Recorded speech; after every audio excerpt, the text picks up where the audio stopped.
Hi hello నమస్తే welcome to sauce TV. నేను మీ Shiva. Rebel star Prabhas చేతిలో ఇప్పటికే చాలా సినిమాలు లైనప్ లో ఉన్నటువంటి విషయం మనకు తెలియదు కాదు.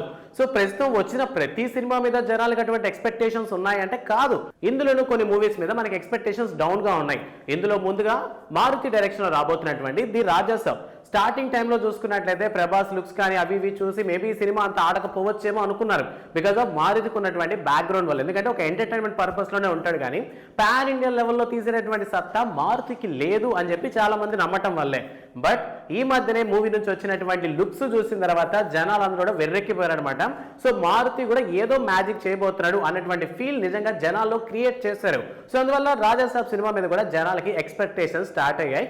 ఇక ఈ ది రాజాసాబ్ సినిమాలో ఇప్పటికే ఇద్దరు గ్లామరస్ హీరోయిన్స్ ఉన్నారనమాట. ఒకటి మాళవిక మోహన్ అయితే మరొకటి నిధి అగర్వాల్. సో ఇప్పటికే ఇద్దరు హాట్ బ్యూటీస్ తో ప్రభాస్ అన్న సందడి చేయబోతున్నాడు అనగా ప్రెసెంట్ ఈ సినిమాలో మరో స్టార్ యాక్ట్రెస్ అయితే జాయిన్ కాబోతోంది, అందులోనూ స్పెషల్ గా ఐటమ్ సాంగ్ కోసం.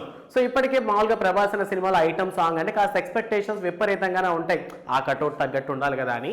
సో ప్రస్తుతం ఈ సినిమాలో ఒక ఐటమ్ సాంగ్ కి నయనతారని అప్రోచ్ అయినట్టు అండ్ ఆవిడ కూడా ఓకే చెప్పినట్టు ఛాన్సెస్ ఉన్నాయి.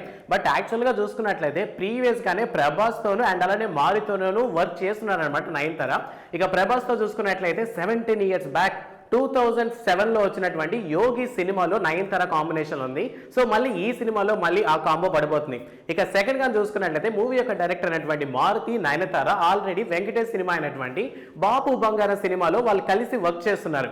బట్ ఆ టైంలో చాలా క్లాషెస్ వచ్చాయని, మారుతికి అండ్ నయనతారకి మధ్య కొన్ని గొడవలు జరిగాయని, సో ఇంకెప్పుడు ఆవిడ ప్రాజెక్ట్ లోకి ఇంక్లూడ్ చేసుకోరని మారుతి చెప్పినట్టు మనకు తెలుసు. సో ఈ క్రమంలో మరి ది రాజాసాబ్ సినిమా కోసం నిజంగా నయనతారని ఓకే చేశారా, లేదా నయనతార ప్రభాస్ కోసం ఓకే చేస్తున్న విషయం తెలియాల్సి ఉంది. ఇంకా అఫీషియల్ గా అయితే ఇంకా అనౌన్స్మెంట్ రాలేదు, కానీ ప్రెసెంట్ అయితే ఈ మాట విని చాలా మంది ఫ్యాన్స్ కూడా వెయిట్ చేస్తున్నారనమాట. మన యోగి సినిమాలో సినిమా ఫ్లాప్ అయినప్పటికీ సినిమాలో సాంగ్స్ వేరే లెవెల్లో ఉంటాయి. సో అందువల్ల ఐటమ్ సాంగ్ కూడా చాలా బలంగా ప్లాన్ చేసినట్టయితే టాక్ వినిపిస్తోంది. సో ప్రస్తుతానికి ది రాజాసాబ్ సినిమా అయితే నెక్స్ట్ April 10th రిలీజ్ చేసే ఆలోచనలు ఉన్నారు మూవీ టీం అంతా. నెక్స్ట్ ప్రభాస్ దగ్గర నుంచి రాబోతున్నటువంటి సినిమా కాబట్టి ఎక్స్పెక్టేషన్స్ భారీగానే ఉన్నాయి.